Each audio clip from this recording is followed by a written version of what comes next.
I think that Hunter is a very smart, calculated young man. And he had the benefit of going through this process, the draft process last year, to kind of get an assessment of what he needed to work on, where he was in the draft, and then obviously ultimately came back last year. And so being familiar with how that works, I'm sure he and his family did their due diligence again this year. And he calculated the cost of, is this the time for me to come out?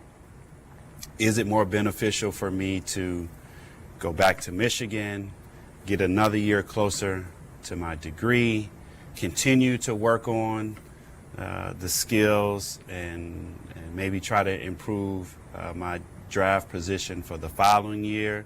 And let's be honest, like NIL played a major part of his decision in being able to ultimately come back to Michigan. And so I think, you know, for us, again, I said it before, we want what they want, right? And if Hunter decided that it was time for him to go, we would have supported him. Coach would have drove him to the airport and, you know, gave him a hug and sent him on his way. But obviously he stayed, so we welcome him back. We chest bump, high five, crack some jokes, as you know, what Hunter would do in the office. So we're excited for him. You know, again, our job, and I feel like our responsibility as his coaches, as teachers, is to put these young men in position to be in position to make these kind of decisions for themselves. This year, again, it's Michigan. And so we're excited for him. We expect big things from him, both on the court, both in the locker room, from a leadership perspective, and all of the above. He's been a great ambassador for the University of Michigan. And we're excited about his future and us still being a part of that growth process. And I don't know that I've been around a lot of relationships that are like Juwan and Hunter. And I really believe, to piggyback on Saddi, I really believe that he sees Juwan as like the Zen master. So could Hunter go, and would he end up in the G League? Is there a two-way? Come on, he's 7'2" and skilled and passes out of the post, and you know, not that a lot of NBA teams wander in the post anymore, but he'd also be on buses, and maybe somebody would say, you know what, we'll give him a little bit. Here, he gets the whole pie. He gets the college experience. He gets to pursue this remarkable degree, and he's with a Zen master in front court play. So all that kind of adds.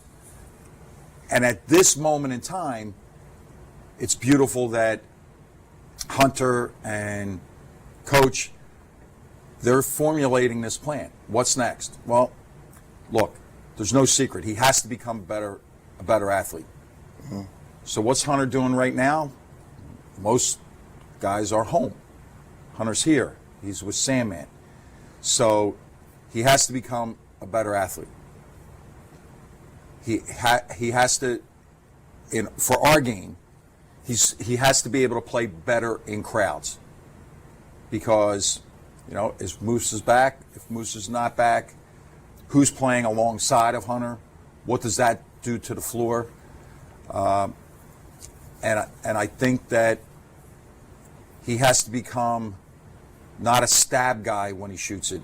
He has to become like a legitimate, like I'm raising up and this ball's going in. As I've watched over time, Embiid, when Embiid went to the 76ers, I'm not saying Hunter is Embiid, right? But when Embiid started to shoot the three, which was encouraged by Brett Brown, it was a stab.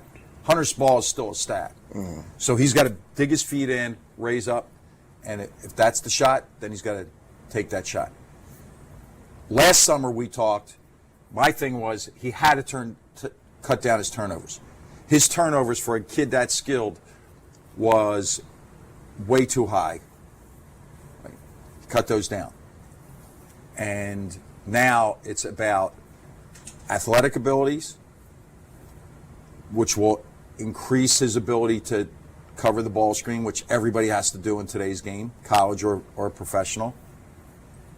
And I think that, and I pray he's not what, I'm not saying Hunt has to take, I don't want Juwan coming after me. He don't have to take them, but the ones he takes have to go in. And I would say to the fan out there, if you can get this picture, Hunter became, over Eli, he became our best foul shooter. Well, why not take that stroke to the three-point line? Yeah. That would be my thing.